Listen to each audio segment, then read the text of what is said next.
Action now. Hello, everybody. Good morning. Or good afternoon. That sounds like it's a pressed hello. No depression. Let's get some hype in that voice. I'm just being mellow, man. Hey, everybody. What's going on? Welcome to today's live stream. Woo! Woo! Woo! How you guys doing? Hope you guys doing good. Look at this. What? It's literally plugged in. It's not working, man. Go on. Now we gotta reboot things. Yeah. See if that worked. Did it work? Now it's working. It's working, everybody. Hooray! Hooray! Now I can be a professional streamer. Thanks, Elgato.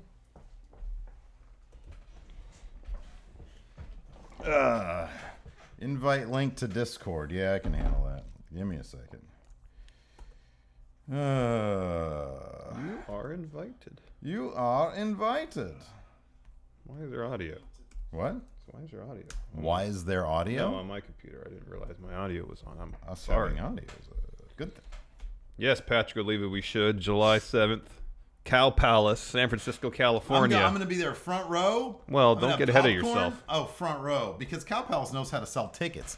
I got fucked last time, Larson, because stupid Long Beach Walter, he doesn't know how to sell tickets. Long Beach Walter. Yeah, he doesn't know how to sell tickets. That's why I ended up in the fucking nosebleeds like asshole. You're not in the nosebleed. You got okay seats. Okay, see, what am I, some fucking mark? I'm a wrestling journalist. No, you're not. I want to be front row. Damn it. I'm virtually Dave Meltzer himself. I'm going to bring a legal pad to the Cow You Palace. are the furthest thing from the Wrestling Observer. The furthest thing, really? I feel like there's people further from the Wrestling Observer than me. Where's Discord?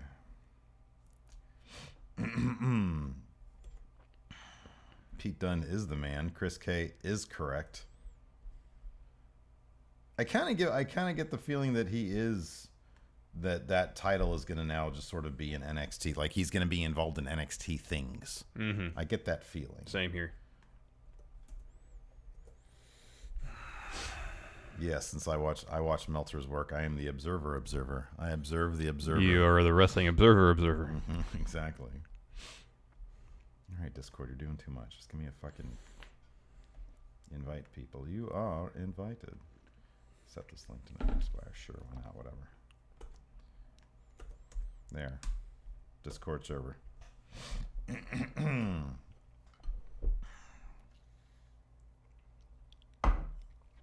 Pampered. Am I pampered, Larson? Are you pampered? Am I pampered? Theothobodus thinks that I'm pampered. In what sense? I don't know. Don't ask me. Ask him. He's the one who said it.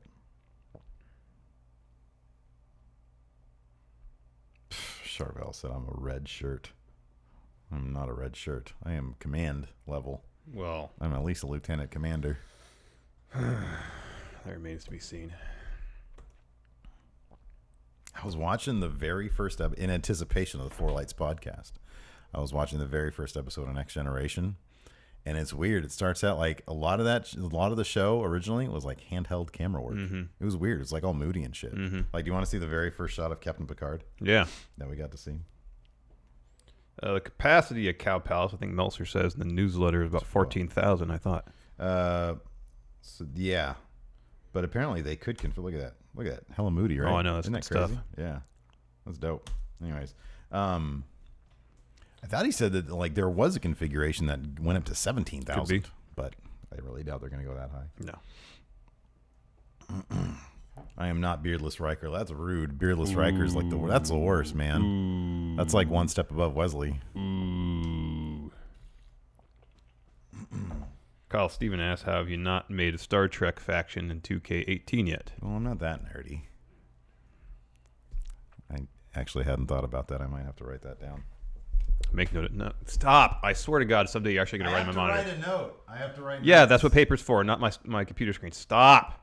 You think this is funny? This really irritates me. Oh God, I'm gonna do this high on whatever That's this fine. is. It's Sharpie. Sharpie, silver Sharpie though. Unsolved is a great show, Brock without the K. Lesnar. Oh my God. Can I just do a podcast on that? Maybe me and Lacey will do a podcast on Unsolved. There you go.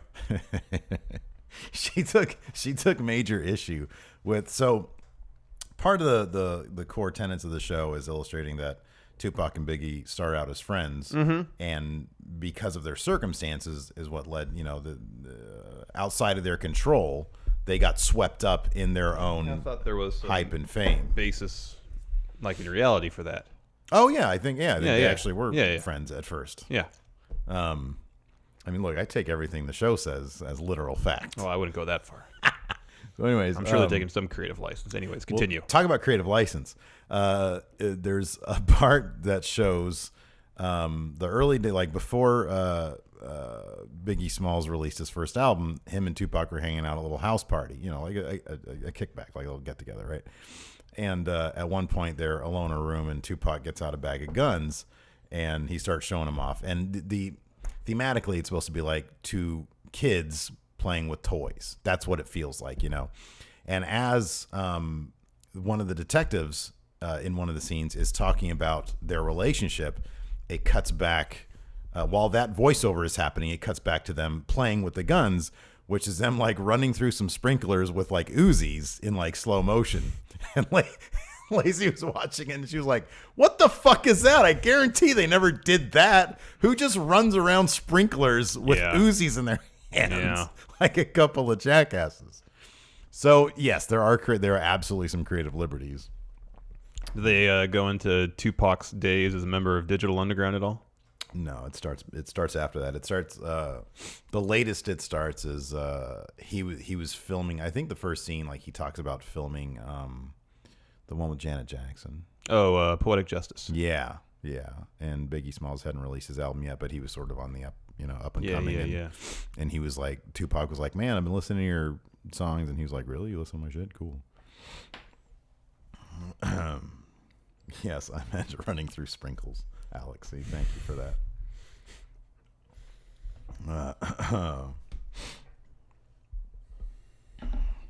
No Sergio C, oddly enough, but I'm sure it will get off track almost immediately.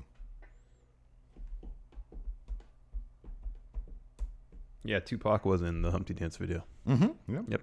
I think a dancer early on for Digital Underground, and then he had a verse on some of their later stuff. Some verses, sorry, on some of their later stuff before. Yeah. But I think what's his name, Shock G from Digital Underground had a hand in producing Tupac's first album. I could be way off, but for some reason that's in my head. Not surprised. He had a verse in "I Get Around." Yeah, he was part of that. So yeah. The one who put the satin in your panties.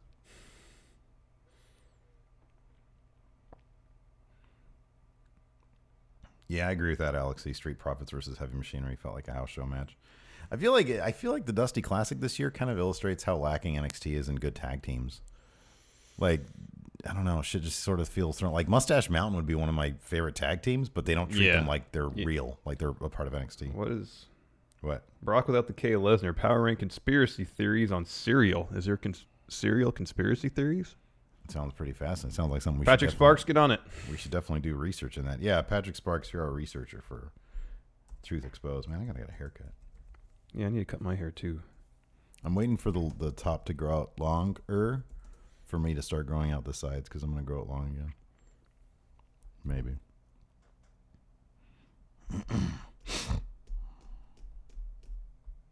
Oh, Tyler Bate is hurt? Really? Yeah, apparently he's got like a minor knee injury. Oh, no. That was in the newsletter.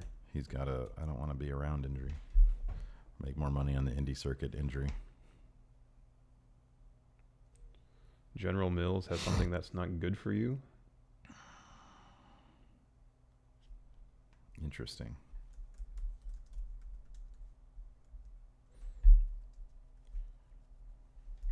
Oh my! I'm probably, if I get a chance to get to cut my hair today, I'm gonna cut most of it off.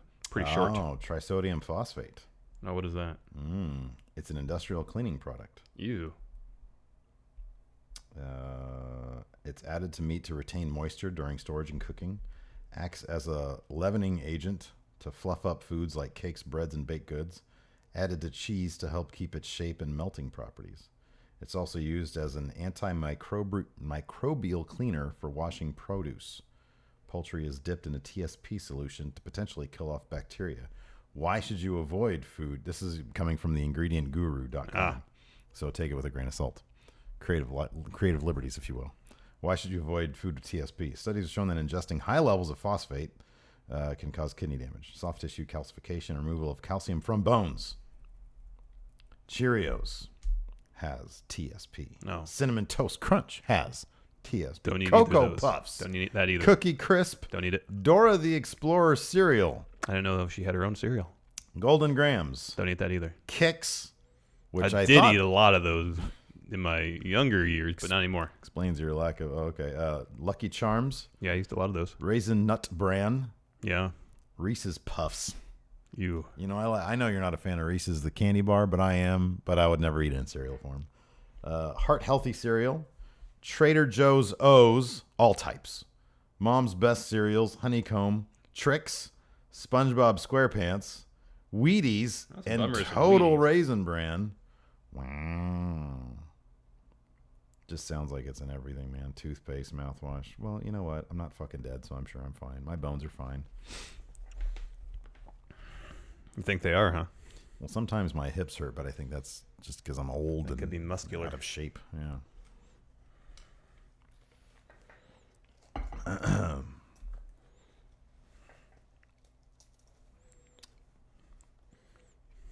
Oh, Brock without the cage. You put salt in your beer? My dad did, or at least used to do that. That's interesting. Jason Varwig is doing some abnormal psychology while listening. Well, Did you ever take a abnormal psych class in college? jeez, I don't think so. I took no, I took psychology and I took biopsych, Oh, that's interesting. which I would probably find way more interesting now than I was an idiot kid. You know, I feel that's a bummer thing about people. There should be like a waiting period before you go to college so you can appreciate it. I know. I mean, there shouldn't be, but just, you know. I mean, I think even I would to a certain love degree to go now. in high school. Like, you know, I'm just thinking of high school English, all the books they made us read. It's like, gosh, I don't want to read this. Right? Now, I know. I would love to read them. Absolutely. Like W.S. Fletcher was talking about neuroscience because he teaches it. I would love to listen to that lecture. Man. That'd be great. Tell me all about Revolutionary War, Civil War, all other wars. It's fascinating stuff. Behind the scene machinations. Mm-hmm. Did you ever read 1776? No, I keep on trying to pick it back up, but I keep on being derailed by other things. Yeah, you should read it. Yeah, no, I'd like to. Larson, give a TV elevator pitch for the most Steve show ever. Go ahead. It would just be like little 10 to 15 seconds mini shows within the larger half-hour show. Okay, saying something about like my attention span. No, just the fact that you're when you have an idea, you just say it. Okay, all right, I like it.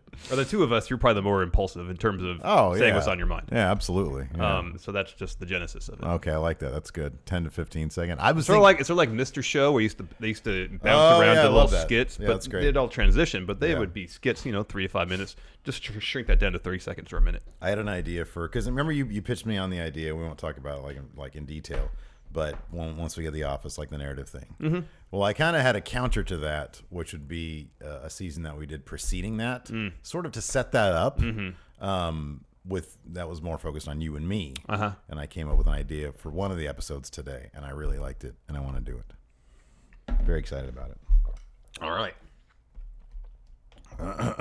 Indie wrestlers who should sign to be Braun's partner at Mania. Hey, well, we didn't do indie wrestlers, but our count out. Yeah. I might start making count out early access as well. That'd be cool. Because we do match at early access, right? I might start doing count out early access. Yeah, why not? Because it's done. It's done. It's done. Kyle Young, you're slouching on the couch. What ideal food do you rest on your belly? A melon. Oh, man, a bowl of popcorn. Cut a melon in half. Yeah. Just rest it on your belly with a spoon. Here's what you do. I saw a picture of this on the Twitter. There was a dude who had his hoodie on backwards. Oh, and had half a melon in the hood? No, it was filled with popcorn. He would just go. Oh, yeah. You know how I feel about popcorn. You know what I was watching again? What's funny about popcorn now is that ever since you mentioned it getting just stuck in your teeth, it never used to be a problem for me. Oh, now it's all you think about now when it's in kind your of, teeth. yeah. Oh, And it's awful. but you know what I realized? It was also part of.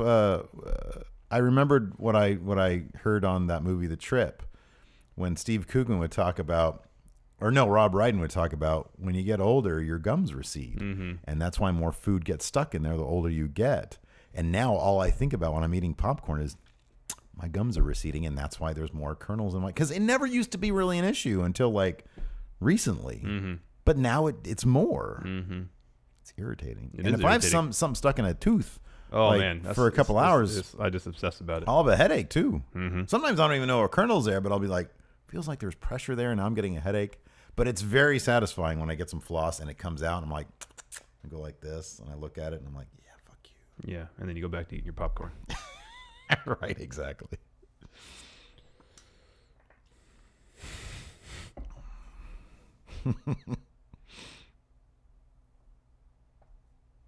Yeah, beef does get stuck in your teeth really easily. Oh yeah, yeah, Julian Morris is having a birthday tomorrow. We'll tell you happy birthday now since we're not working tomorrow. yeah, man. You're gonna be on a plane Yep.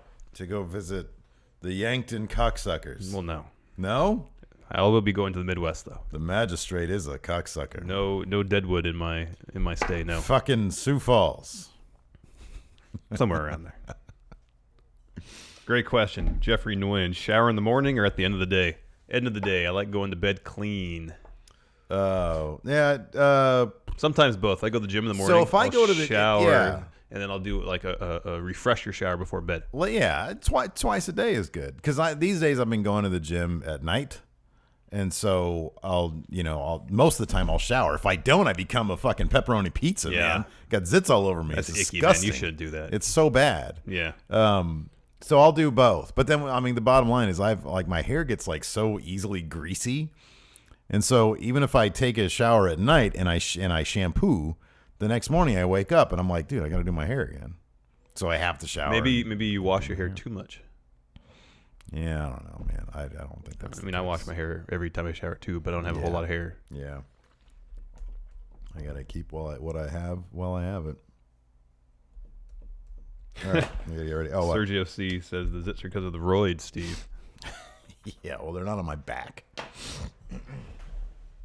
Oh wait, I wonder if I can. I gotta anyways do this.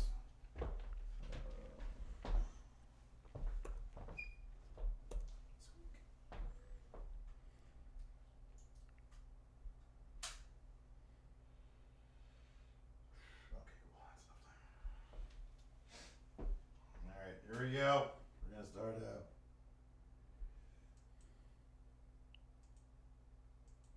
Be a part of the best pro wrestling podcast today by supporting the Going In Raw Patreon. You can enjoy access to the live taping of the show, exclusive merchandise, and patron-only episodes, and so much more. Support Going In Raw today. Click the link in the description. This is the glorious one, Bobby Roode, and you're watching Going In Raw. Hey, friendo, Steve here. And Larson. And welcome back to Going In Raw, the only pro wrestling podcasting to be listening to right here at youtube.com/Steven Larson, available wherever fine podcasts are. Be sure to hit that subscribe button and the notify bell on YouTube if you're watching it on YouTube. We're also available wherever fine podcasts can be found, and Spotify now, which is super exciting. If you're on one of those podcast apps, be sure to leave us a rating or a review. It really does help boost the exposure of the show. We're also Pro Wrestling Tees. Larson, last night, super late at night, I uploaded the latest design. Ooh. I don't think it's up yet. Kind of a goofy design, to be honest with you. I'm just trying to churn them out now. The intent. Yeah, it was. It's very colorful. Now, it's still not up yet. Yeah, so they got like that. I keep on forgetting they got that big WrestleMania sale. I'm assuming they're going to do it again. They did it last year. Yeah. And it was holy crap. It was a boon. So I'm just trying to crap out as many designs as we can. Yeah, I got to do that too. I got to upload by then for sure. I just want to wait a little while. Just like maybe the week before Mania. Our new logo. Yeah. We're on the road to Office Space. We've been told that right before WrestleMania is going to be our move-in date, or our internet date, when we'll be able to actually do more stuff, do everything. And so we're getting a new logo with that. So I'm gonna release that shirt in like 5 different variations. Yeah. Well, maybe 4. You mean in terms of the color of the shirt or the color of the logo? No, color of the logo. It's always going to be in a black shirt, man. Black shirts are the best. If I find One of the most versatile. like maybe I might do like a raglan with that'd be the good. logo. That'd And, be good. I like those. I like those. Raglans shirts. are cool. Yeah, they're comfy too. They are comfy. Anyways, so that's the deal with all that. Yeah, let's talk about. We have a lot of great stuff to talk about today in terms of 205 Live and NXT. We had. I'm not going to call it necessarily a match of the year contender, but we might have had a match of the year contender. Yeah. With Roderick Strong and Cedric definitely. Alexander. Absolutely, it was the best match we saw this week on WWE TV. Oh, yeah. We had another phenomenal match, if not for the wonky finish, which was kind of by necessity. Oh, the United Kingdom title match, yeah. Which was absolutely fantastic. Adam Cole was really selling for Pete Dunne. Oh, I know. Really selling for him. Pete Dunne is so great. And Adam Cole is so great. Yeah, man. They're fantastic. That final, well, we'll talk about it when we get there, but Adam Cole's that last shot, I think it was the last shot, the last one he did with Pete Dunne, where like Pete Dunne went down like. Oh, I know. Like it landed right on his head. I know. Oh, it was so beautiful. It was amazing. But anyways, we'll talk about 205 Live first. Yeah. I like that there's not as much, they're letting these matches really, really breathe. I know, and it's great. It's really fantastic, except for the one jobber match. But even with the tag team match, it was a lot of fun. It kicked off with, I don't know if they've been given a name yet. Not that I'm aware of. Akira Tozawa and Hideo Itami versus the Lucha House Party, which is like my favorite name ever. Yeah. That's fantastic. Lince Dorado, Grand Metalik, Kalisto, serving as a manager of sorts for this particular match. But as you said, yeah, great match. Akira Tozawa was in the ring for quite a long time. And then he made the hot tag to Hideo Itami. A lot of great work.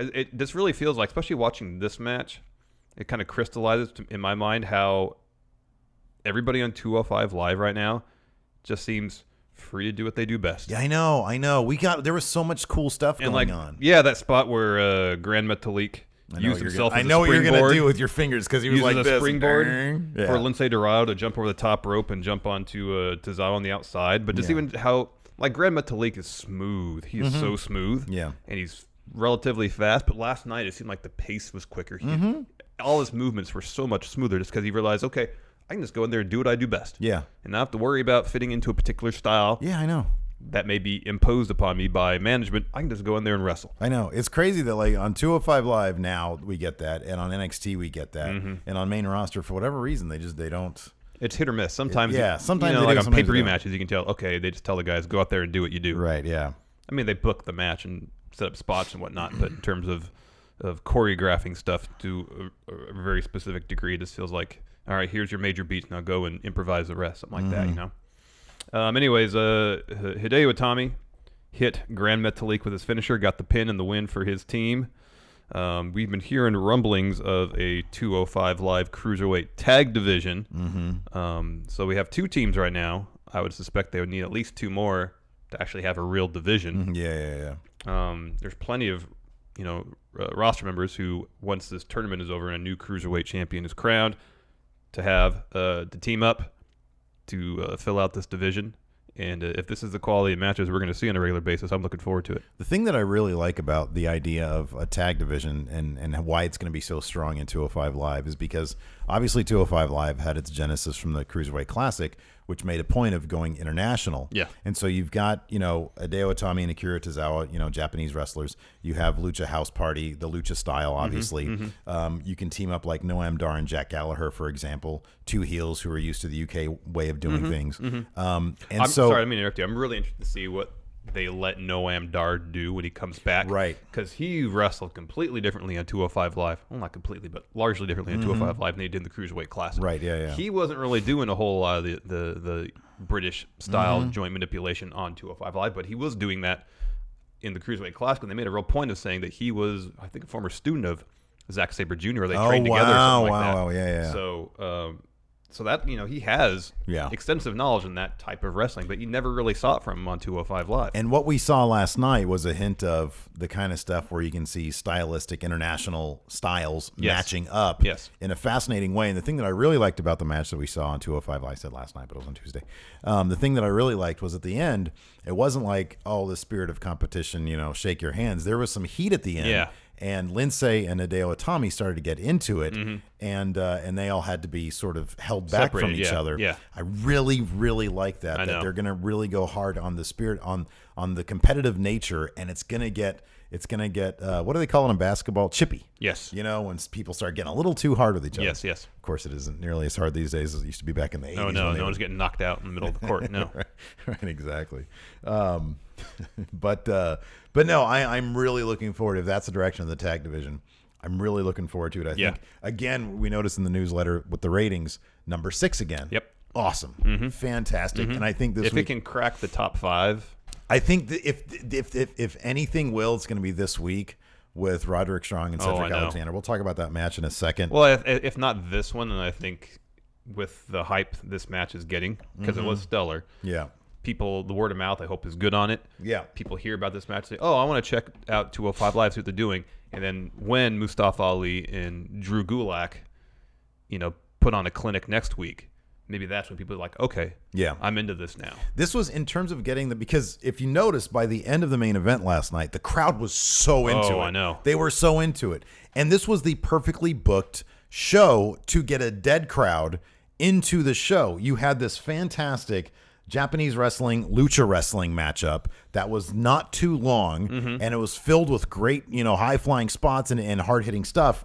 Then you had basically a squash match with Jack Gallagher, which is on the shorter side, with some really brutal stuff going on. And then that set up perfectly for the main event, which was just an absolutely fantastic 20-25-minute match. The audience gasped during that spot where Lindsay Dorado was launched by Grand Metalik. That woke everybody up. Yeah. If you can have one of those spots, which I know these guys are creative enough to do that every single week, you're going to wake that crowd up.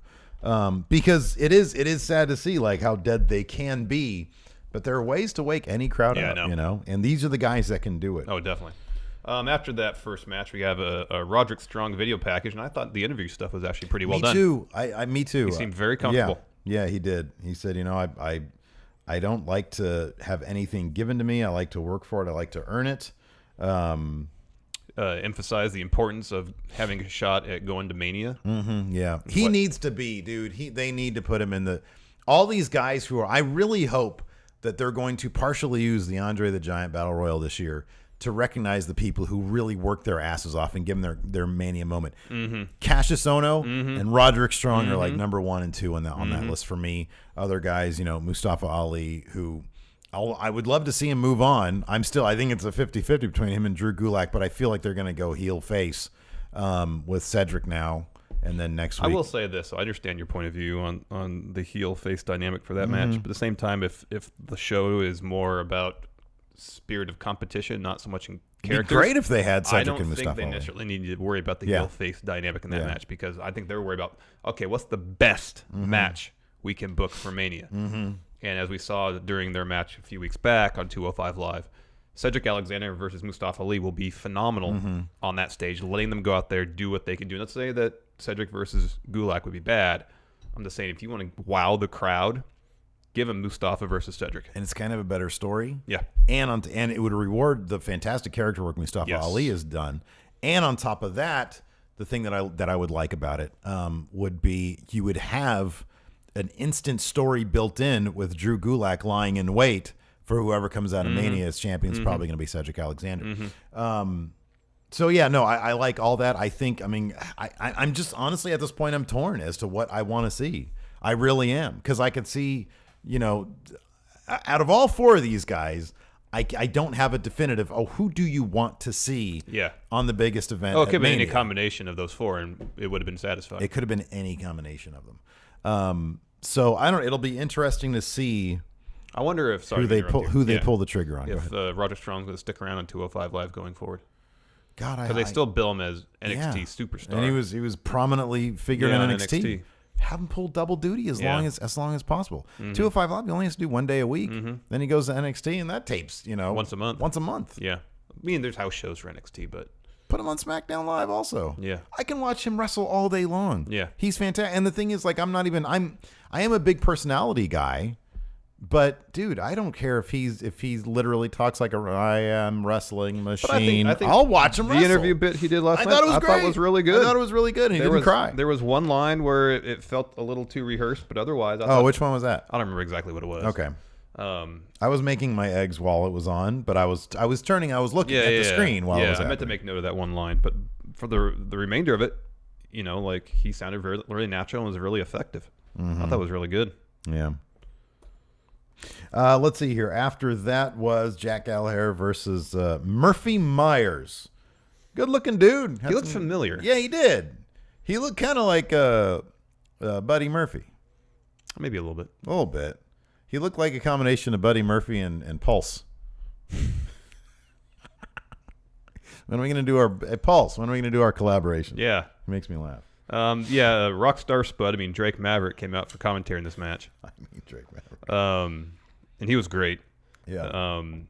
Is there a proper pronunciation? Is this supposed to be Gallagher or Gallagher, or is it a regional thing? I don't know. Because he kept on saying Gallagher. I know, but everybody else is Gallagher. Yeah.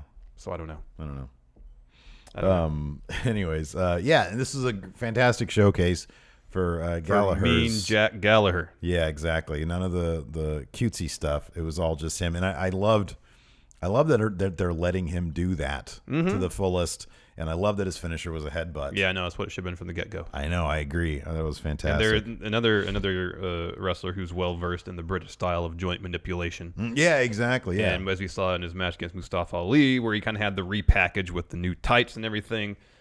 When he turned heel initially, and I complained about this in the past, when he turned heel initially aligned with Brian Kendrick, it seemed like he didn't know or was told to wrestle a specific way as a heel, and didn't really mesh with what we saw before. Yeah. When he was a face, where he was doing a bunch of that joint manipulation, but the take on it was a little more playful, I guess. Yeah, sure. And not really worrying about being cruel. And so when he turned heel, he was just kind of wrestling basic matches, and he would talk about being cruel, but it never seemed like he was actually inflicting real punishment on anybody. Yeah. Now it definitely seems to be the case. Yeah. Where he's working joints, working limbs, putting people in crazy submission moves, being cruel. Yeah. And so if you want to get Jack Gallagher over as a heel, this is what you do. You put him in matches like this where he destroys enhancement talent, is mean to him, traps him underneath the apron and beats the heck out of him, destroys him with a headbutt and pins him. Yeah. Yeah, no, yeah, I agree. He's mean now. He's mean and he now. actually wrestles like he's mean. Nick G has a question here in our Patreon chat. He says, is Fastlane considered this week or last week for the ratings? It was included in the current ratings. So I think they consider Sunday the last day of the week. Oh, gotcha. Because Fastlane was number 1 in the ratings. Talking Smack after Fastlane was number 2. NXT, then Mixed Match Challenge, then the Fastlane Kickoff Show, then 205 Live. So in terms of everything that was sort of new, NXT is always a big draw for the ratings. Yeah. Mixed Match Challenge is pretty hot for the ratings. And so 205 Live it wasn't behind any old ride-alongs, wasn't behind any random old episodes. It was of amongst Raw. first-run programming. Exactly. Yeah. That's good to hear. Yeah, it is. After that match, we had a Cedric Alexander video package, kind of tracking his trajectory so far in the Cruiserweight division from Cruiserweight Classic. Yeah. Spoke about his match against Kota Ibushi briefly. Yeah. His run on 205 Live. It was pretty well done. I enjoyed it. It was good. I would love to see. All we know right now of Cedric is the competitor, and his promo at the end of his win against Roderick Strong this week, I thought did one single promo, and literally like 3 sentences out of that promo did everything to turn me around on him as a character. It's that simple. It really is that simple. And if you took those 3 sentences, and I'll tell you what they were in a second. If you take those 3 sentences where he talked about his kid, and you give us the same kind of video package they did with Roderick Strong, Yep. leading into Mania, and you have 3 weeks to do it. Yeah. It'll go miles. It'll go miles into really, because people care about him because he's so great in the ring. But they'll be really emotionally invested in this. Yes. And I think, and now that I think about it, maybe Mustafa Ali is the way to go heading into Mania if you want that emotional investment, because Drew Gulak is kind of playing a character. Oh, yeah. So maybe Mustafa Ali is the way to go. Yeah, and while his promos that he's been doing himself are very stylized, they seem very genuine and Yeah, very they do. earnest, Yeah, and no, they're fantastic. He speaks of his past, like he used to be a police officer and all that kind of stuff. Yeah. So. Officer Mustafa Ali. Anyways, let's talk about this match. We had next we had the Mustafa Ali promo. The latest one, the kind of the horror movie. Yeah, the horror movie. I like one. that he's doing a little genre. I know. Referencing or influence. Somebody asked him on Twitter. They said, "Who is that guy behind you in the video?" And he said, "My past." It's great. That's awesome. It's so good. My past. It's my buddy John, but metaphorically speaking. Roderick Strong versus Cedric Alexander. This was a fantastic match. A couple of moments. The crowd just really started getting into this. Yeah. With a couple of false finishes. Cedric got his lumbar check on Roderick Strong right next to the ropes. Well, during the match, too, they spoke about Roderick Strong saying that he thought, first of all, that he could kick out a lumbar check, and he would, but he didn't think Cedric would be able to kick out of End of Heartache. Right. And so they were kind of playing that aspect up in the story of the match itself. So anyways, continue. Yeah, Cedric hits lumbar check. Strong on 2 gets his foot on the rope. I'd have to go back and watch it again. I'm not going to say it's better than, but this is up there with, in terms of, not just the match itself, but Cedric's performance as a character, his facial reactions. Oh, up there with his match against Kota Ibushi. It mirrored it at least. Yeah. Because when, he's been able to rely, and it's been great that nobody's kicked out of it. Nobody's found a way out of the lumbar check in terms of being finished. And this is the first time somebody did. Roderick Strong got his foot up on the rope when he hit the lumbar check, and Cedric Alexander figured the match was done and was beside himself. He's like, crap, what do I do now? Yeah.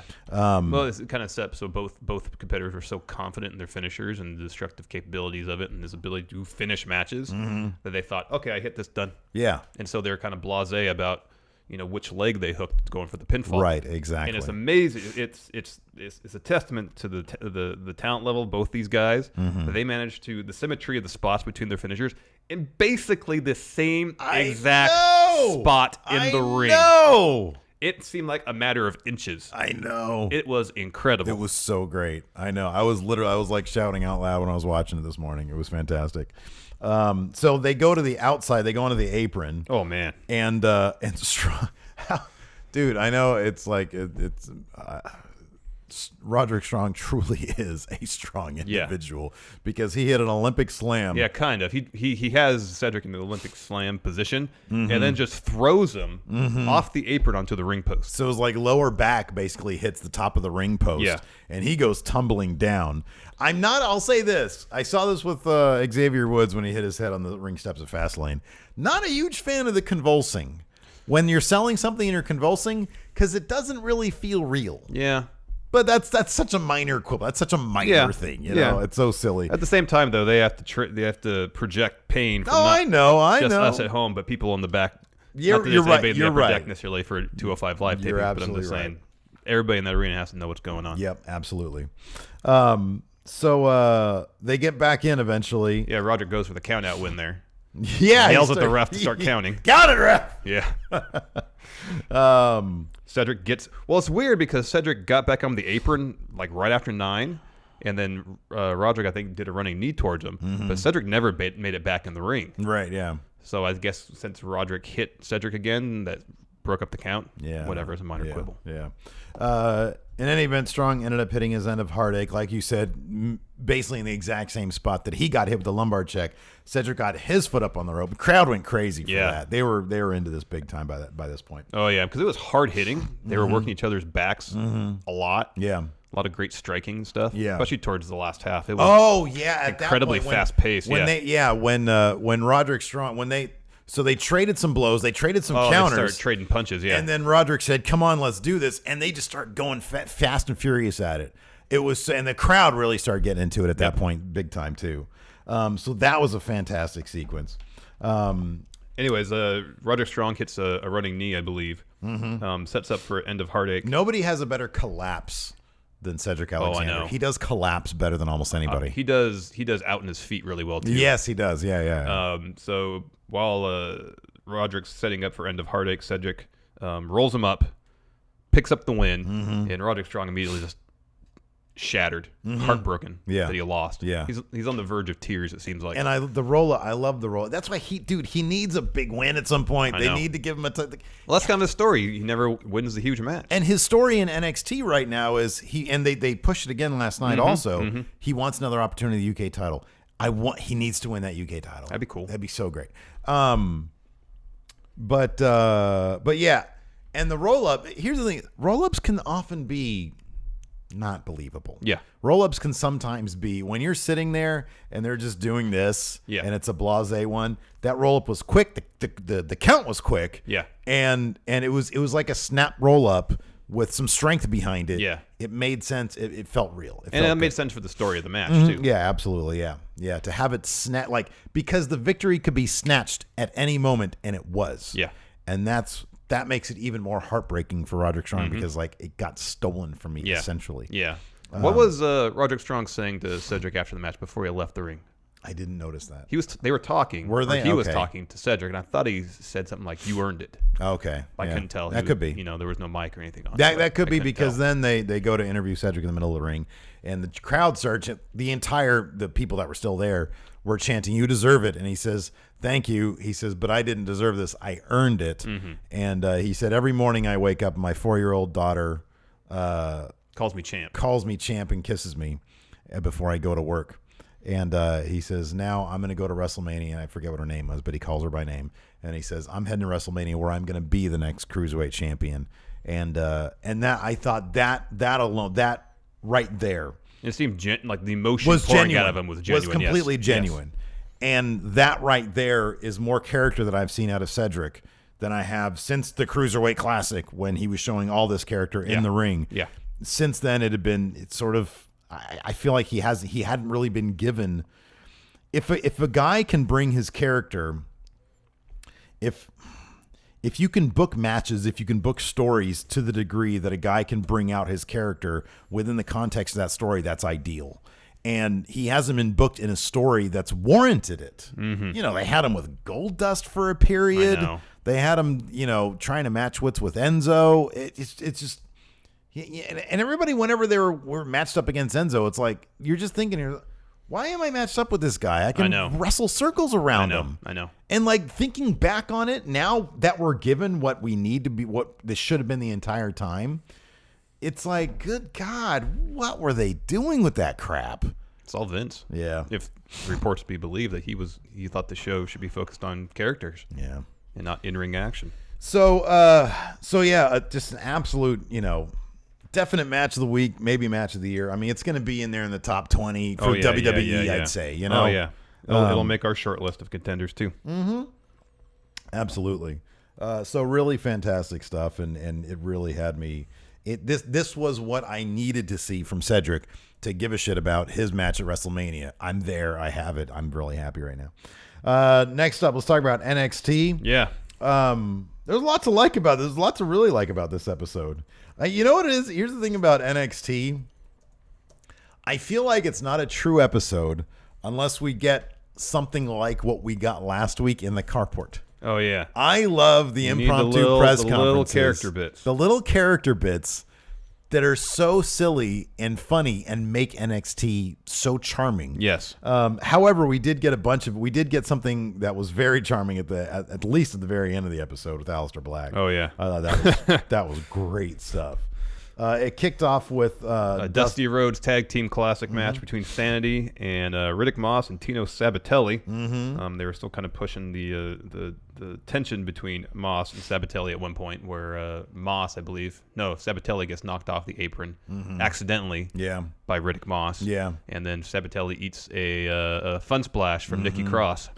Yeah, number one, I love that Sanity all came out together, Yes. and Nikki Cross was out there, and I know she had a purpose, but she should always be with Sanity. Agreed. So I like that. And you know what? Honestly, I'll be honest. I knew they weren't going to win. I was totally rooting for Tino and Riddick Moss. They've earned it at this point. They've earned at least a surprise path to the second round. And they didn't get it. But still, it was I just hope they don't break them up. I know, me too. I feel like they're like a really weird underdog story. I know. They're like guys who, well, one is a guy's a rich jerk, and the other guy is just a jerk, you know. But I like them now, and I want them to succeed. I know, because me too. they're a weird underdog story. I know, especially coming from. You don't think of arrogant heels as weird underdogs. No, but they are. I know. And I think it all goes back to breaking ground. Yeah. At least for us, I think. The fact that they're still at it. I know. They've paid their dues. Let them forward. I know. And I just worry about their ceiling as singles competitors. Oh, no, I know. I do, too. But I think their ceiling as a tag team is pretty good. I know. Me, too. I know. So, I don't know. But yeah, Sandy picked up the win with their finisher hitting on Tino. Because, like you said, Nikki Cross hit a fun splash off the apron onto Riddick Moss. And so, yeah, they're teasing that. But I don't want... Because here's the thing. If they break up, they're going to have a match in the pre-show at TakeOver. So it's going to be on the lame TakeOver recap show. Yeah. I don't want that. But then where do they go from there? I know, exactly. Like their ceiling is like, as singles competitors are like way lower than like even Ty Dillinger. They just basically non-existent. Let them get through this as a team. Exactly. And see some success. Exactly. Like I have all the faith in the Street Profits. I think they're going to be huge. Oh yeah. But let them have a program with Moss and Sabatelli. Let Moss and Sabatelli get over.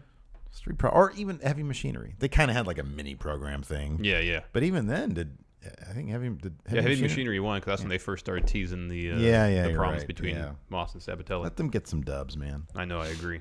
Next up, we had another attempt at a Tommaso Ciampa promo. Yeah, he came out, and apparently someone must have handed out a bunch of Gargano signs to the entire audience at Center Stage Theater because everybody they all made the same one. Yeah. No, I don't think that happens. They're probably all in their seats. Yeah. So yeah, Ciampa came out, tried to do a promo again. Was met by a chorus of boos. The booing was a tad more passionate this time. Yes, a lot of chants. A little bit more. I still want to see that happen at Full Sail. Yes. So yeah, he did not get his promo off, and then he walked away. Yeah, he got upset. He just wants his moment. He wants his moment. Says. He just wants his moment. I want that shirt. Yeah, you're not gonna get it though. I want that shirt. Oh, let me check here. Let's see if our shirt's up yet. You're so obsessed. Gonna reload. No, still not up. Still not up. Next, Lacey Evans versus Dakota Kai. Surprisingly quick match. Yeah, really quick match. Dakota Kai won within, like 45 seconds via roll-up. Lacey Evans started working over Dakota's injured arm, the one that was injured by Shayna Baszler. But Dakota found an opportunity to roll up Lacey Evans and score the win. I like Dakota Kai. She has such a great look. I know. And then this bit where she had with Ember Moon. Oh, that was all good. Was fantastic because that was out of nowhere. Yeah. Shayna Baszler comes out, and she starts basically stalking down. Yeah, and essentially corners. Yeah, corners Dakota Kai, who's like freaking out because Shayna Baszler is terrifying. Yeah. Ember Moon comes out looking like $1 million. She looked like a superhero. Yeah. Like a really well designed superhero. She comes out. They brawl. Shayna Baszler has like a Kimura on Ember while Ember's on the top rope because she's going to go for the Eclipse. She's going to try to hit an Eclipse. And then just out of nowhere on the apron, Dakota Kai comes in and just just boots the crap out of Shayna Baszler and which unlocks her grip. And she ends up on the ground as Ember Moon climbs up to the top. Shayna Baszler comes up, and Ember Moon hits a nasty one-armed Eclipse. Because she goes, like that, and goes like this, and bang, it was great. Hits her. Oh, it was great. So good. Big old Klingon death growl at the end, death scream at the end. I love that. I thought it was fantastic. We're getting Ember Moon and Shayna Baszler at TakeOver. Yeah. Ember Moon's probably going to lose that title. Probably get called up to main. Go up to the main roster. That'd be smart.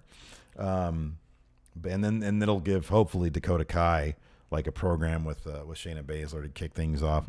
I really like Dakota Kai. I think she's super polished, and that kick was fantastic. Yeah, it was. Because like the way the camera was framed, and she is so fast. I know. She is and that was like full force. That was amazing. It was great. Yeah, she just like ran in from out of frame. It was as if she had like a wheel on one leg, and it was like that, like a motor on her or something. It was silly. It was awesome. Shayna Baszler's terrifying though. Yeah, man. She's so scary. She is. Oof. Anyways. Next, another Dusty Rhodes Tag Team Classic match. Street Profits versus Heavy Machinery. This was fun. The bit with the... No, this was fun. This was a lot of fun. The solo cup was a lot of fun. Yeah, I know. I liked the match because it wasn't really that long, and it was kind of good. Somebody in chat, I don't know if it was Alex C or who, but said that it reminded him of like a house show match, but in a good way. Yeah. And I agree with this because there's a bunch of comedy to it. It started off with Otis wanting some of the from the Solo Cup. Well, I think Montez Ford was getting beat up a little bit, and so he took a drink and then offered to Otis. Otis accepted. Down the rest of it, Montez got up, and then Otis ran over. Yeah. Match continued. Heavy Machinery were kind of like having their way with Street Profits for a while until Angelo Dawkins reversed something that Otis was doing, dropped him with a DDT, tagged in Montez. An amazing, absolutely amazing frog splash. Oh, man, it was so high. He's got to start naming it the 6-star frog splash. I know. Street Profits get the win. Yeah. They advance. I like that they replayed that frog splash, too, and you can just marvel in like how crazy it is. Oh, I know. He just gets so much air. And he would jump maybe, 60% across the ring. Yeah, I know. It was great. Next up, we had a fantastic match, save for the finish, which I guess was out of necessity. NXT's not really known for their wonky finishes, so they need to like do that. Undisputed Era, I feel like there's just a lot of wonkiness to them. Yeah, it's kind of their thing. Yeah, I know, and I'm not huge on that. But it's better that than Adam Cole losing again. No, I know. He's lost a lot. I know. make it like a non-title match maybe. Yeah. But they kind of want to protect both these guys, though. I know. It is what it is. But anyways, yeah, no, this is another fantastic match. You said earlier Adam Cole was really selling for Pete Dunne. That first forearm. Adam Cole flew halfway across the ring selling a forearm strike. It was great. And I loved that things kicked off with Pete Dunne immediately trying to intimidate away Redragon. He got out of the ring and he was like, walking him down basically. And they were like, oh, chill out, tranquilo. Yeah. So he gets back in. When he gets back in, Adam Cole kicks him. And the match sort of kicked off. Pete Dunne kept on. He went for the bitter end. No. Pete Dunne, he kicked out of a last shot. Yeah. I feel like Adam Cole needs to his real finisher is the Shining Wizard. That's right, yeah. I don't know why they did that, because in the Indies, the last shot was his finisher. It was the last shot. It's called the last shot. Yeah. That should finish things. Yeah. Last and finish are basically. Especially where it looked like he dropped Pete Dunne right in his head on his knee. Probably should have finished the match. But I will say that they booked Pete Dunne really, really strong. Oh, yeah. I really want to see that, I want it solidified. Is he on the NXT roster on the page? On Pete the Dunne? Yeah. They list the United Kingdom title and the belts for NXT. Oh, okay. I believe. Okay. All right. Because I just want, I just want him. I want to know that he has a path to main roster. Yes. That's what I want to know. And if you're in NXT, that you pretty much have a path to main roster.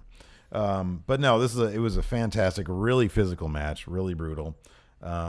Pete Dunne goes for the bitter end at the end, like the second or third attempt at hitting it. He did the breaking knuckles thing, the breaking fingers thing. The setup for the last bitter end was great. Yeah, he went transition directly from working over Adam Cole's fingers to the pump handle position, setting up for bitter end. Redragon enters, they attack, and then Roderick Strong comes in to make the save. Yeah.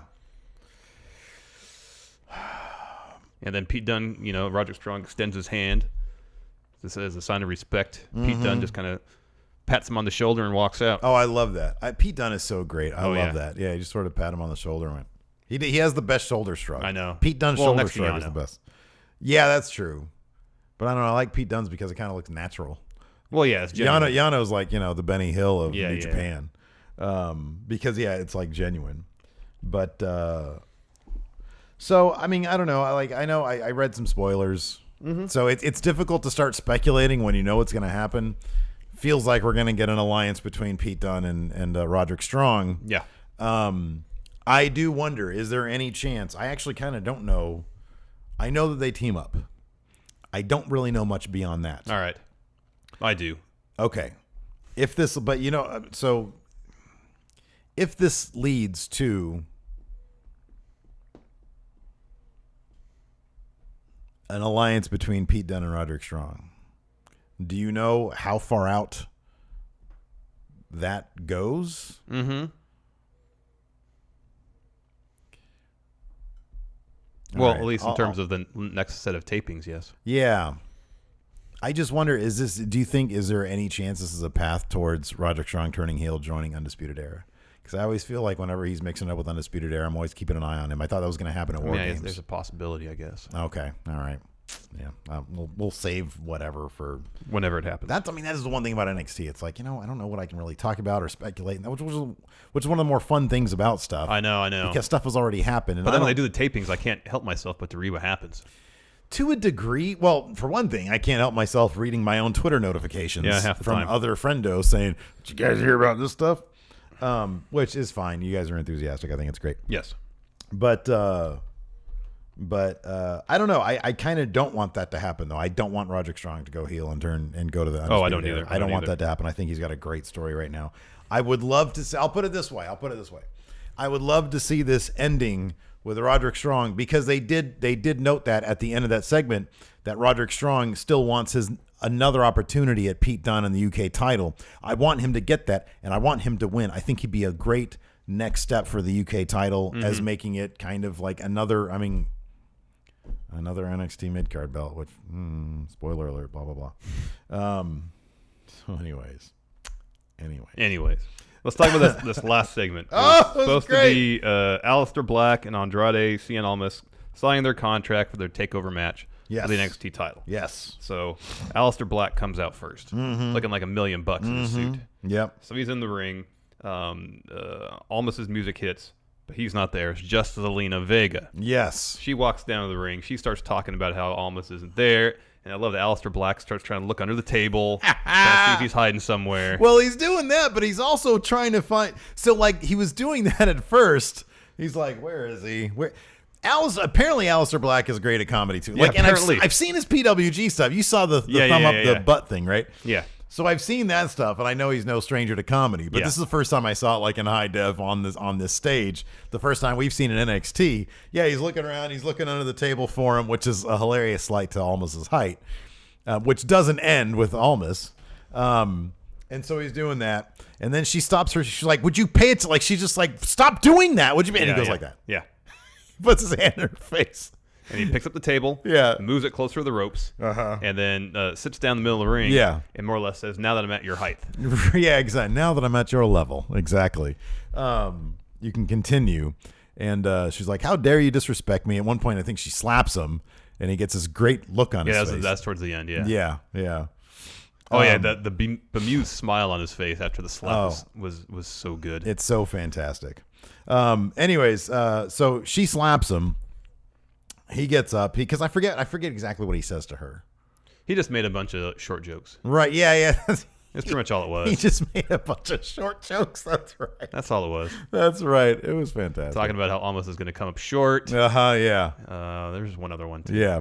So he leaves and he says, and she's like screaming at him. And he says, "Oh, by the way, Zelina, you might have come alone, but I didn't." And I was like, who the hell is that going to mean? And it's Candice LeRae. Her music hits. Crowd goes crazy. She comes out, starts beating the crap out of Zelina Vega. It was fantastic. Yeah.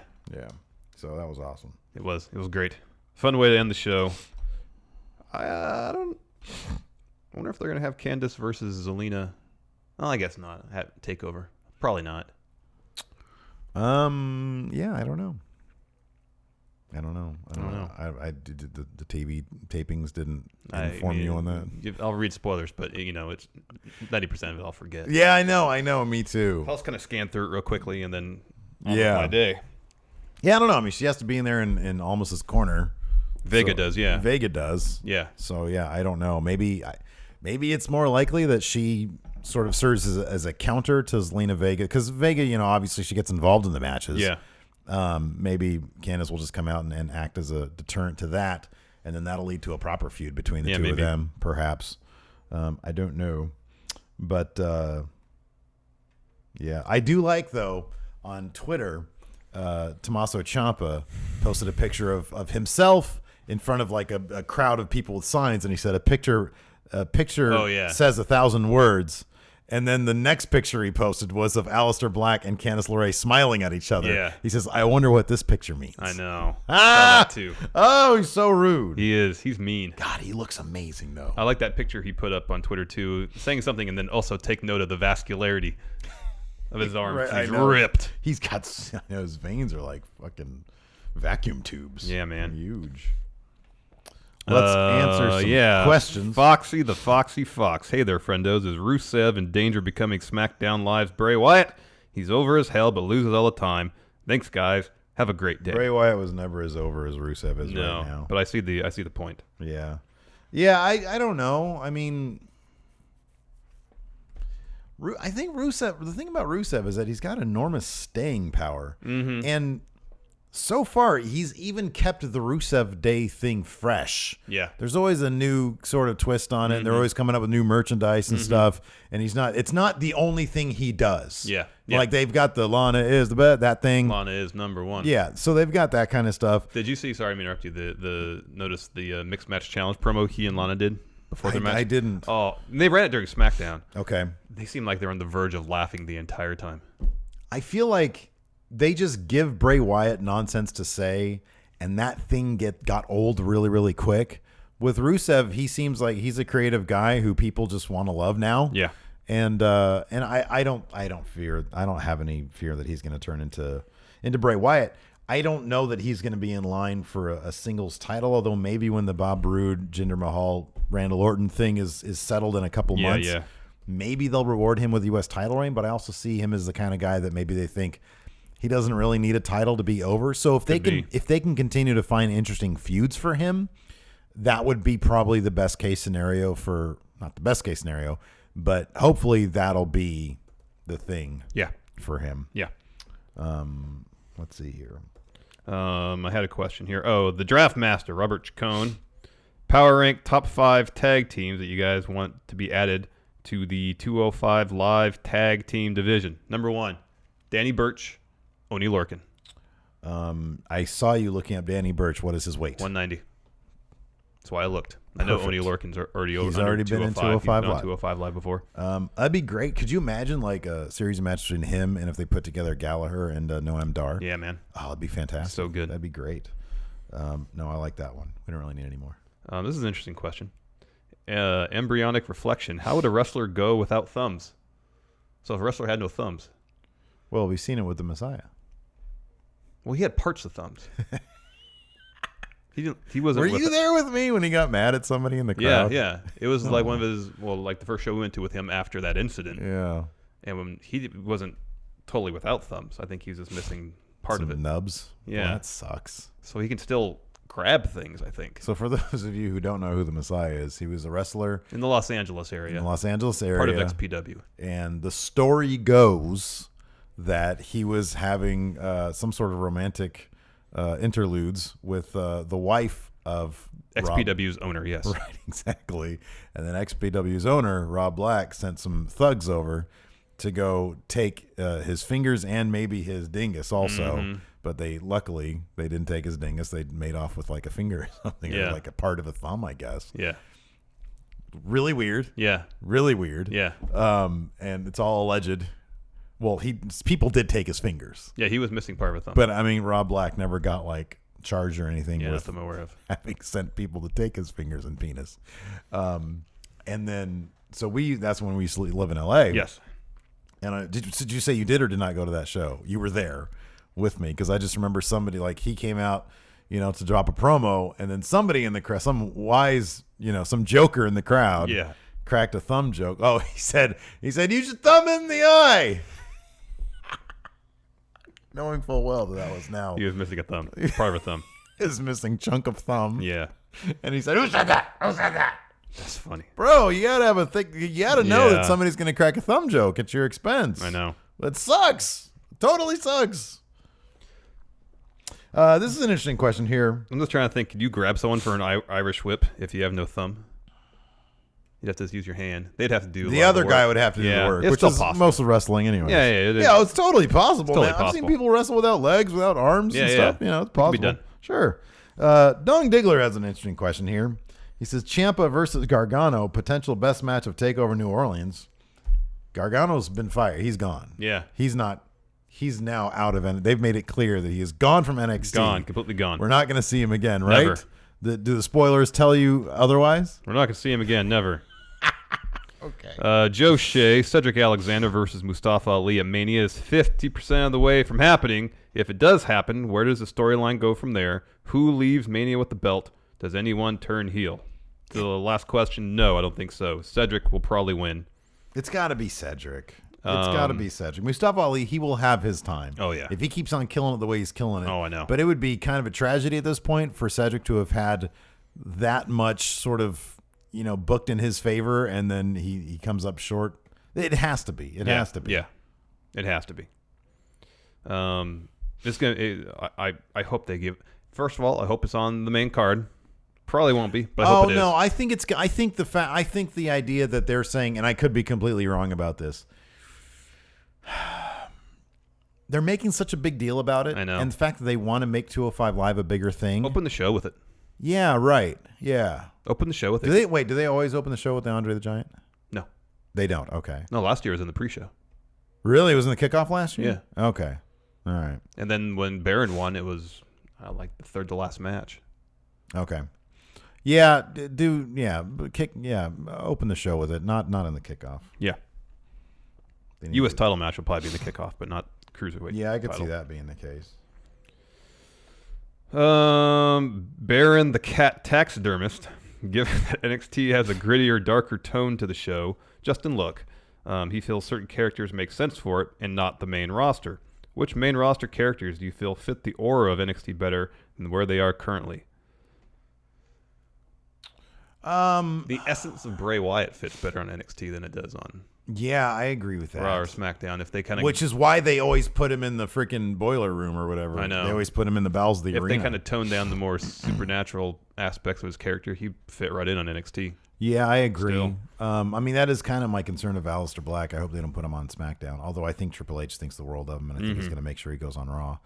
Oh, man. I don't know. I kind of felt the same way about Samoa Joe, but he's great on main. Yeah. I would say Nakamura, but I think that's just more right now a matter of his creative on SmackDown not being that great. I mean, it's like... He fits so perfectly in NXT. No, I know. So perfect. I agree with that completely. It's kind of like the Ascension, you know? It's like they're so goofy and on SmackDown where everything's blue and bright and silly. Like, they kind of belong either on Raw. If you're going to take them seriously at any point, they kind of belong on Raw or NXT. But no, I see the point. Like, that's why I don't want Authors of Pain on SmackDown either. But, you know. Nemo asks, Alexander versus Strong was fantastic, but do you think after great matches that roll-up wins were kind of cheap? Not in that sense, no, because it was a strong roll-up, and it fit the story where both competitors were so confident in their finishers, and it was literally just a matter of geography that they were able to escape. Yeah. And be just close enough to the rope. So Cedric probably thought, oh, I got to... If he hits one more, I'm done for. So Roderick goes for it. Cedric rolls him up. Roderick wasn't expecting it. Yeah. Gets the win. I see the point in the question, though. I do too. I think it's a valid point. And I think the fact that with Cedric it was like an inside cradle versus just a roll up, right, helped a lot. And it wasn't a cheesy roll up. It was a really well done roll up that Yes. made sense in the context of the match. But I definitely take the point there. Yeah. There are too many bad roll ups. Oh, I know. A lot of bad roll ups. Let's see here. Nicholas Grosskirth. Seeing Shane on Raw got me thinking, when Vince retires and Triple H and his team take over main roster, what are the chances Shane forms a team and takes over NXT? I don't think that'd be the case. I'm sure Triple H has people in NXT now that would be in line to take over. I'm still really curious to know what role Michael Cole has in NXT. I know apparently it's fairly prominent though. That's what I read the same thing as you did, but I'm kind of curious about that. Bronze grappling hook is the Bludgeon Brothers hammer like how do you say Thor's hammer's name? Mjolnir, something like that. Is it like that? God, I feel like Shane right now. I know you sound like it. That you're worthy when it's light as a feather, so no one else can pick it up. Right. Except for them because they're worthy of wielding those mallets. Yeah. I'm going to say no. They're just props, man. It's a good question, though. I like that. Here's another good question from Bronze Grappling Hook. No, I like that question, too. How long until we see Rockstar Drake Maverick wrestle? That'd be cool. How about this? He does this when he's GM, he's Drake Maverick, but when he decides to, that's a great idea. he says because he's acknowledged the name change on air. Yes, that's a great idea. And then when he laces up the boots, Rockstar Spud. Oh, what a great idea! Look at you, chock full of great ideas. Mr. Lipkin Unlimited, book a pay-per-view where every match is someone from NXT versus someone on Main. The loser of each match goes to NXT. The winner goes to Main. Cross-brand promotion, so Raw, SmackDown, and 205 Live are all in play. Who fights who and who goes over? God, there's so much going on here. Pay-per-view, every match is someone from NXT versus someone on Main. So off the top of my head, I want to see Pete Dunne versus Finn Balor. All right. I want to see that. The loser of each match goes to NXT. The winner goes to Main. Or stays on Main. Finn goes back to NXT and Pete Dunne goes to Main. All right. Cross-brand promotion, Rossman are all in play. Who fights? Johnny Gargano versus AJ Styles. Oh, I like that. That's Gargano's. Wait, no, Gargano's not. In Oh, NXT. sorry, he's on NXT. He's I on apologize. NXT. I'm anymore. sorry. He's serving out his 90-day no compete I'm clause. forgetting right now. My memory's not too Didn't good. you I'm see he old. signed his paper? He signed his Yeah, exit termination papers. Yeah. I know. I forgot. Sorry, My apologies. sorry, Johnny. Who Thanks, is? You sure you don't want Aleister Black versus Finn Balor? Ooh, no, I want Aleister Black versus Samoa Joe. All right, that'd be good. Oh, that'd be good. Aleister Black goes to Raw. Or Nakamura. How about Nakamura versus? I don't know. Pete Dunne. How about Nakamura versus Almas? I wonder if they wrestled in New Japan. Ooh, that'd be cool. Oh, they had to have, right? I think so. La Sombra. I think so. Oh, cool. A massive extra credit opportunity for one of my kids. Oh. All right, that's a 3-match pay-per-view. Take or retake the course, How to Learn Math for Students from Stanford Online. Tommy T, can you please take a moment to recognize that Kyle O'Reilly is literally going in Raw made into a wrestler. He has everything. He plays the guitar in his belt. His glasses speak for themselves. And he does the Ric Flair face bump. He's got a good point there, Tommy T. You do. Kyle O'Reilly is kind of going in Raw He was extra on that. as wrestler. He was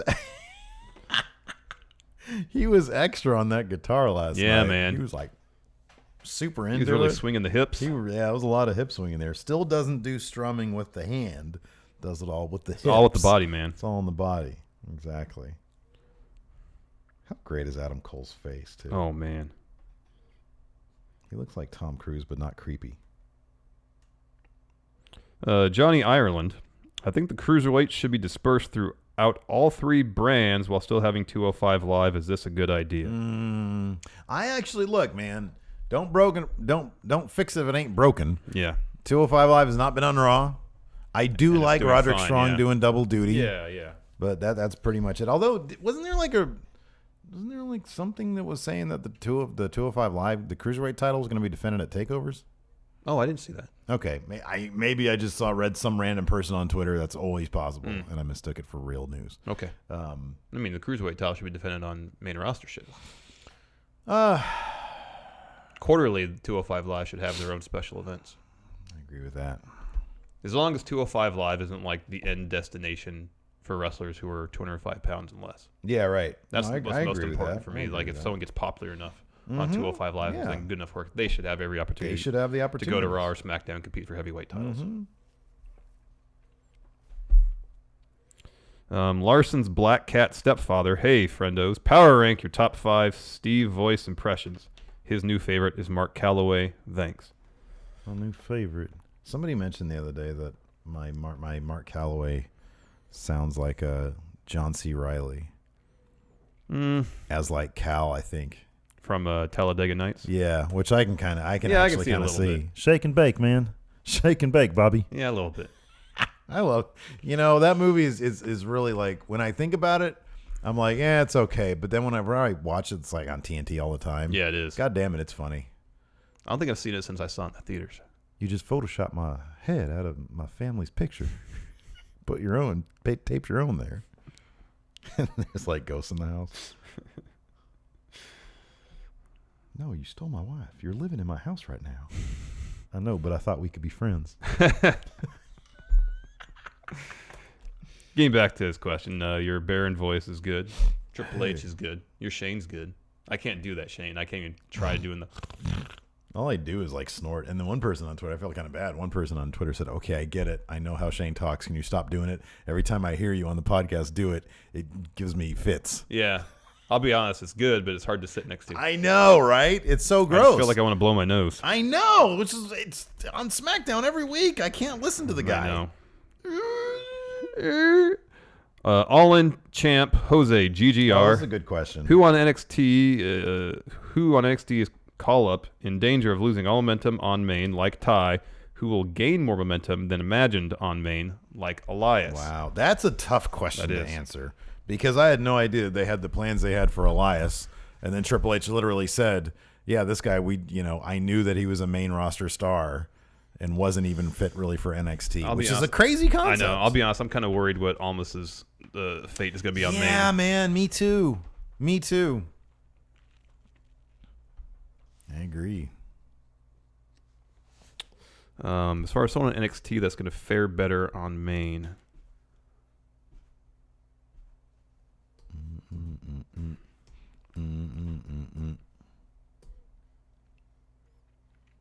I mean, I guess I'll just say this because he's been losing fairly regularly. I'll say Adam Cole. I think by the time he leaves NXT, he'll have some momentum. Yeah. So I think he'll probably, at least to start, fare better on the main roster than he has in NXT. Yeah, but come on. They No, it's not treat them like stars. It's not a great answer, but that's the first thing I came up with. Let me ask you something. What? Shouldn't he be a lock to spoiler alert? I don't know, man. Be a lock for that. The lineup for that is pretty stacked. It's stacked, but if he doesn't, let's talk about it at least after we're done recording the podcast. All right. Oh man, I'd like to say Cassius Ohno would do better in the main roster than he has in NXT, but I don't know if what his future looks like on the main roster. I just don't know. Because he's a fantastic wrestler and a great talker.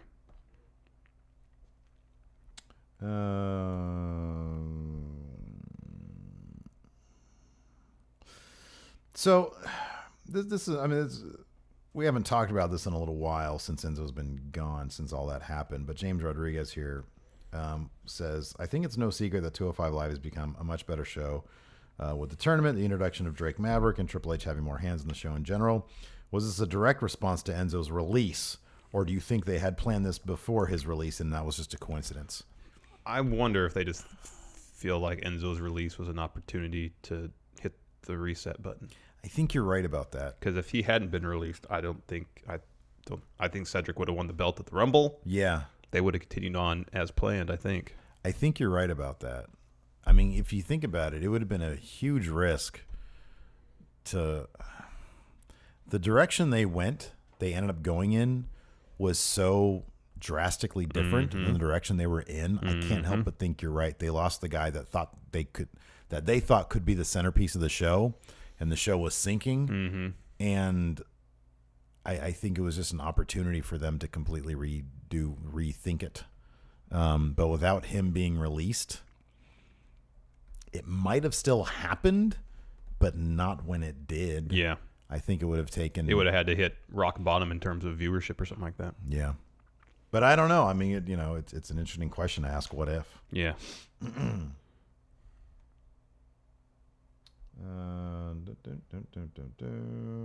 Chris K has an interesting question. With Asuka's streak on the line, the mixed match challenge, I don't see how her streak can be broken if her partner Miz is pinned by Braun. I thought her streak was for singles matches. She did not win a battle royal, I believe. I think it aired on NXT television. And didn't Carmella win that? Yeah, I think so. I think, Carmella won that. But they don't really. And then she lost. She wasn't pinned, but she lost like house show tag matches early on in NXT too. Yeah. Where's my title? Now that 205 Live is becoming the top pro wrestling show in WWE, giving 205 Live its own venue, Power Rank top 5 rebranding names for 205 Live. I think that the 205 Live name is fine. Yeah. I think that's great. And I think even if they taped it in front of a hot crowd, the name, the word live can have a couple different connotations to it. Yeah. So I think even if they change venues. You have to change the name to adjust for the change in venue, the change That for being how it's said, shot. do you have any other suggestions for names? Because I don't like, he mentions here, he says junior weight or lightweight. I don't really like that.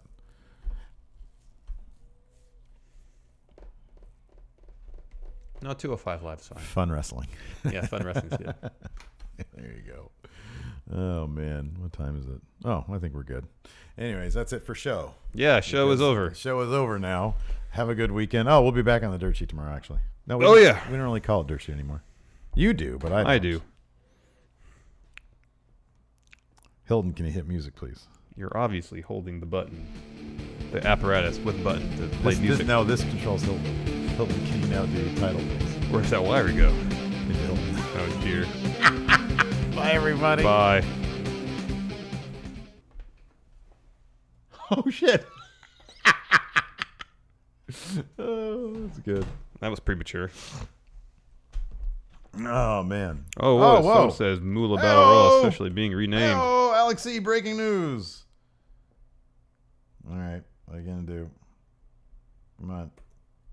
Come on. Damn it. Dropping the Moolah name from the Battle Royal. WWE just sent out a statement. Wow. Is that from Pro Wrestling Sheet? Well, Dave Meltzer just said Oh, okay. it.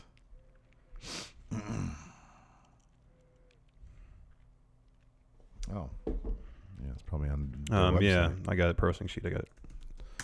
WC, that's further consideration. They're changing the name of upcoming Fabulous Moolah Memorial Battle Royal at WrestleMania 34. They'll be changing the name. Just the WrestleMania Women's Battle Royal is what it's be called now. They're like, whoever we choose. Everybody's done something sketchy in their life. Trish Stratus, Battle Royal. No, she had too many write-offs on her taxes. We're not sure about that. We saw her jaywalk once.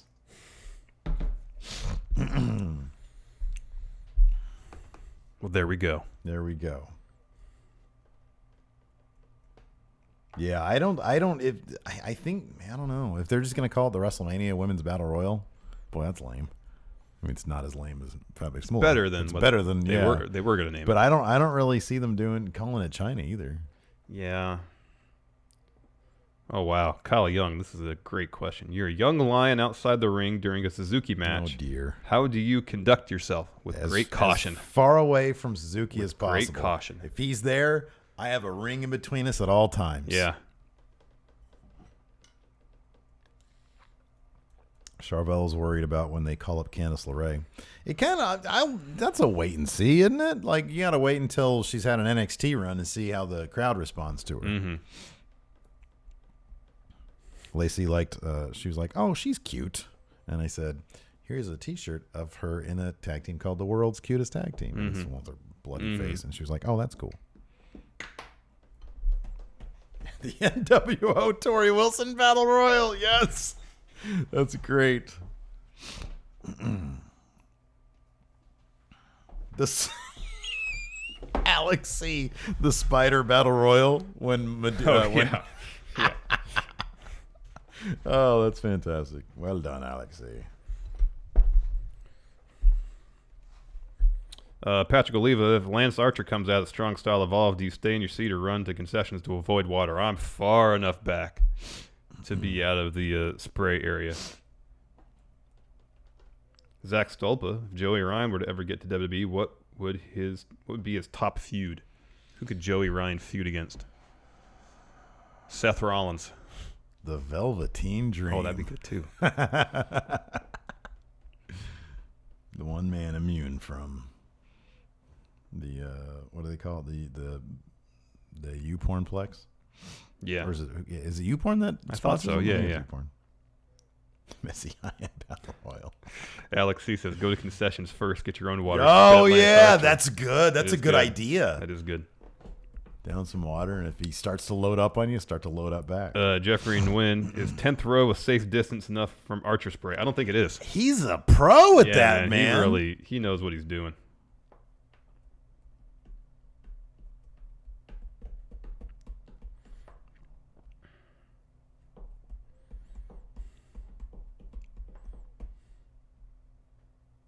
Oh, man, yeah. Nightmare. I wonder if he's going to be at the Cow Palace show. If I'm front row there, man, I might have to Gallagher it. I know. Get a tarp. Tarp. Jeffrey Nguyen just said that. Sorry, God, I feel so gross, man. Keep on inside. Guys, I'm taking a step back from SmackDown. You can't help yourself. You're congested, man. As long as you're not getting sick, that's all I care about. Oh, by the way, guys, there will be no Twitch stream today. Oh yeah, I'm sorry. I'm going out of town tomorrow. And I need to do a bunch of stuff. I'm gonna get a haircut today. Oh, there you go. You gonna go to Daphne's with me for lunch? I'm gonna get some falafel. No, that's okay. Oh, I have leftover pizza last time. We got there you go. fucking talk about expensive.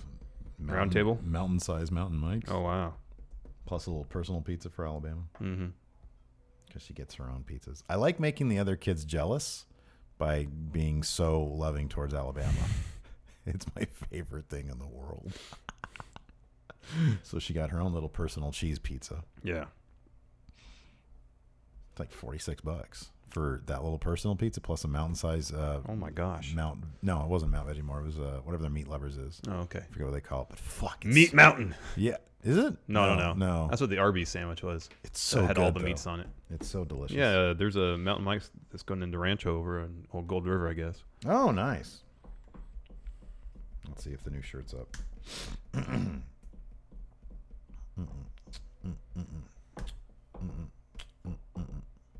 That's a good idea. Alex C. Make this year's Battle Royal an invitational rather than a memorial. I think you can name it after anybody. Yeah, man. J.S. Wooten says, name it after the woman they put in the Hall of Fame each year. Great idea. Oh, Miss Jackie would be great. Mm-hmm. There's a lot of great options. Yeah, I know.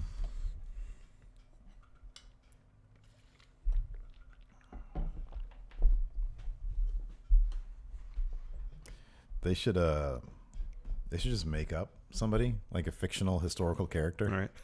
And like, wait, a fictional historical character. Yeah, right. They make up somebody from history. Okay. They invent somebody who has like a pristine track record. All right. This person was literally dubbed a saint by the Catholic Church.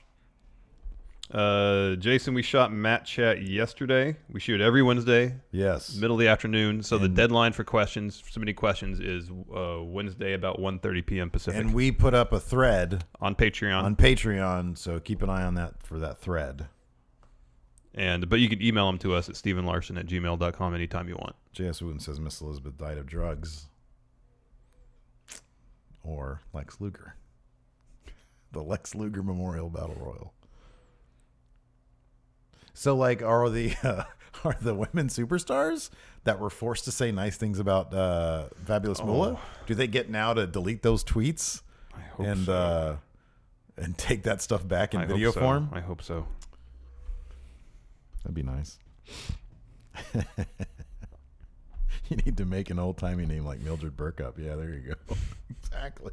The Amelia Earhart Battle Royal. She was not book strong against the Atlantic. Jeez. It's Pacific, wasn't it? Oh, I don't know. I think it was the Atlantic. Pacific. Probably the Pacific. Really? It was the Pacific? Yeah, I think so. It wasn't was the Bermuda Triangle not on the Truth Exposed list?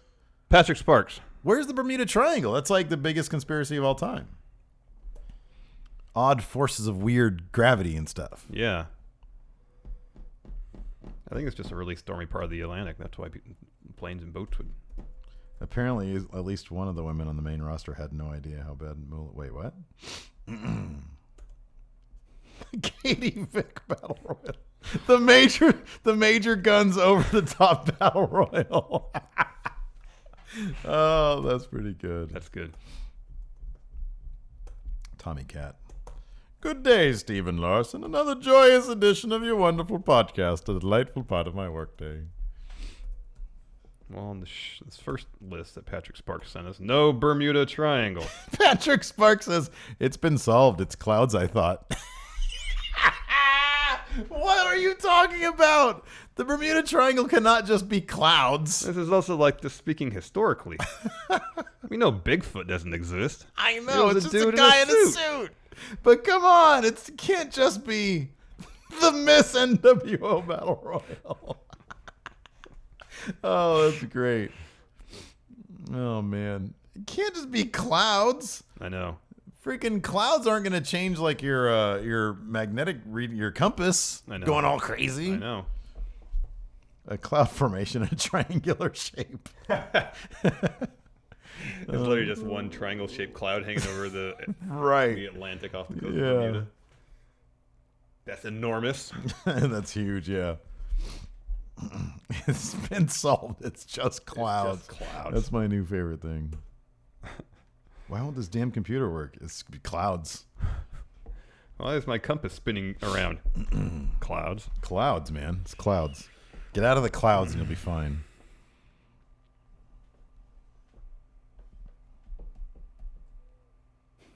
Anything it takes.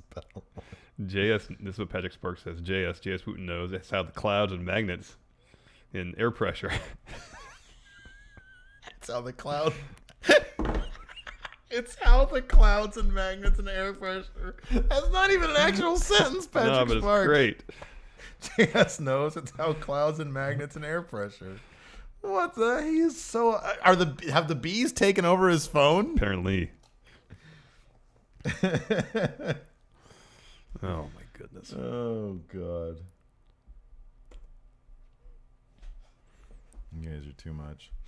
Man, I'm gonna eat the shit out of that pizza. I literally put it in a little bag that says Steve's Pizza, do not touch. Yeah. Because there are vultures around here, man. They're vultures.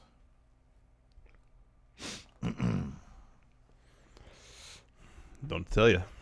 I'm gonna have some falafel. Some falafel. Some falafel. That's good. I think.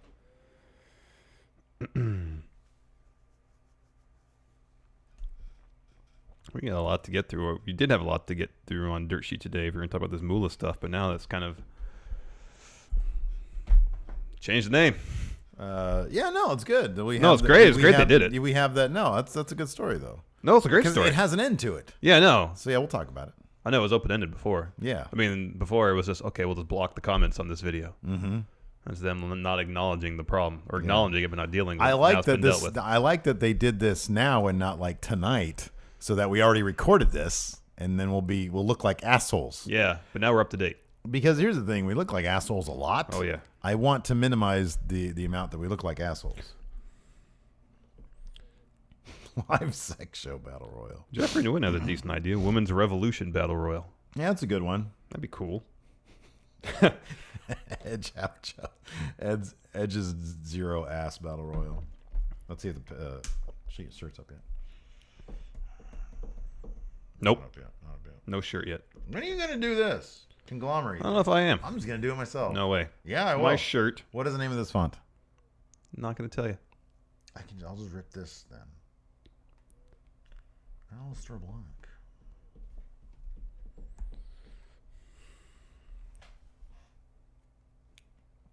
Oh, that's not a bad idea, J.S. Wooten. The Paige Battle Royal, because Paige changed the game. She can't wrestle anymore. Mm-hmm. No, I agree with that.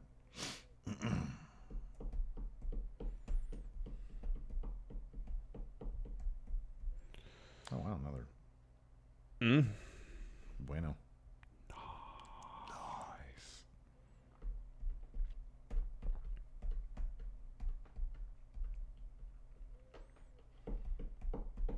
Legacy. Name it after Michelle. Kyle Young asked, planned merch to buy at the New Japan show in Long Beach. Probably nothing because at the last Long Beach show, the line for merch was like 2.5 hours long. It was nothing. And then the second day, they'd sold out pretty much everything. Yeah, man. So I'm going to go and enjoy the wrestling show. And then if I want to buy merch, I'll do it later off their Pro Wrestling Tees store. I'll wait till they come to the Cow Palace. Then I'll buy merch. Yeah, man. Excited about that. I might sell my Long Beach tickets now because I'm going to go to the Cow Palace and stuff. We didn't even know the line. They're not even going to announce the lineup for Long Beach until like 3 days before the show. That's silly.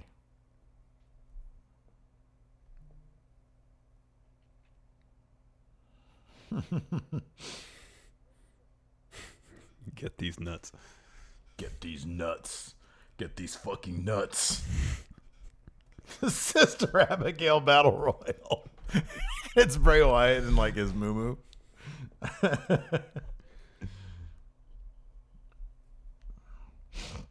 Oh, they have authentic tracksuits. Oh, dang. Really? I want one of those. What is it? New Japan 1972.com Yeah, yeah. or something? Why did I do 1927? They didn't start in 1927. No. 72. Shop. I want those tracksuits. Oh man, look at this weird. Okada needs some better merch, dude. I like the front of that, but the back has all sorts of Oh, is it ridiculous? stuff on it. Yeah, the front's cool though. What the hell is this trench shirt going on here? It says Dude Buster. What the hell is this crap? That's the U.S. title, man. Yeah, I know what it is. I'm saying it's ugly as. Is that your tummy that's My grumbling? belly, man. Look at Wow. Kenny Omega is the most Bullet Club guy. See, this is why I really need to get a laptop so I can stream and show people what I'm looking at. Yeah, here. yeah.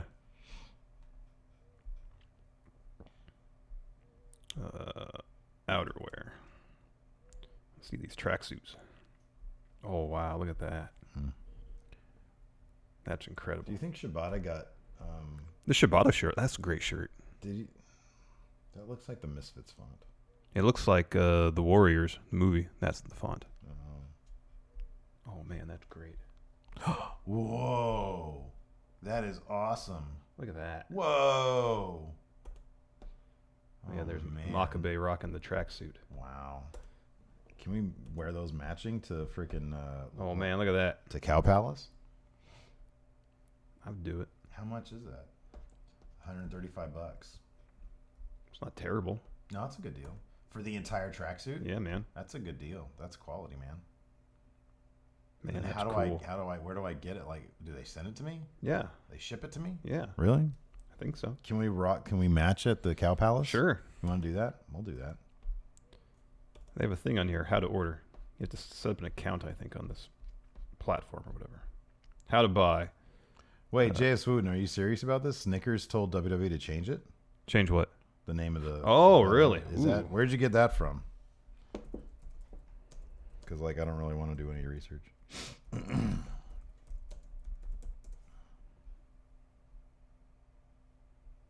No, that's from Wrestling Inc. Oh, really? Yeah. Whoa.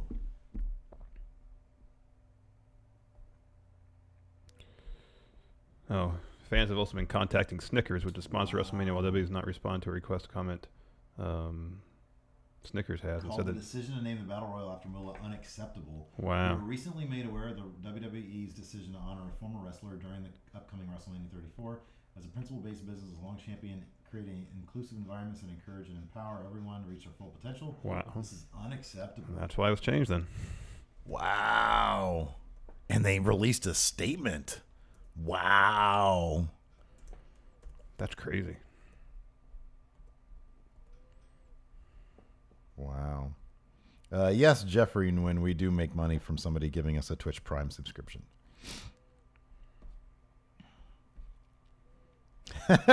Alex he says, wear the tracksuits, jump the rail when no one is looking, act like you belong, and boom, you're a young lion.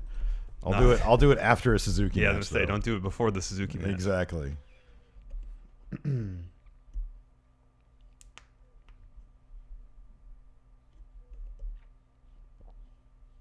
All right, well, I'm starving, Same. and we have more stuff to do. Thanks. Yep, for thank hanging you, out, everybody. Have a good one.